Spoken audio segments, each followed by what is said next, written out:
মুসলমান নারী শিশুকে হেফাজত করো, তাদেরকে হেফাজত করো, ইসরায়েলকে খতম করো।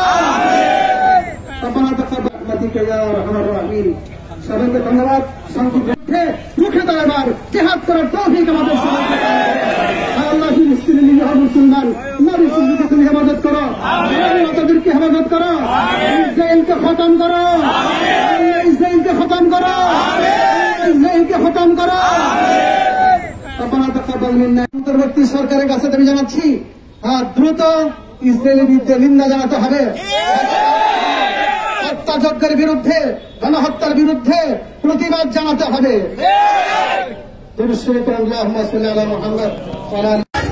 ইসলামের শত্রুরা ফিলিস্তিনের মুক্তি হোক, ইহুদির দলালি,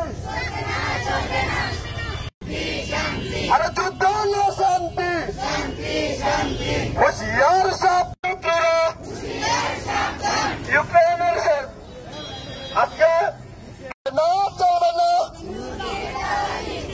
মার্কিনের দলালি। ইসলামের শত্রুরা মুক্তি পাক ফিলিস্তিন, আমরা চাই মুক্তি পাক ফিলিস্তিন, ফিলিস্তিন। মুসলিমদের খবর দিন, মুসলিমদের খবর দিন।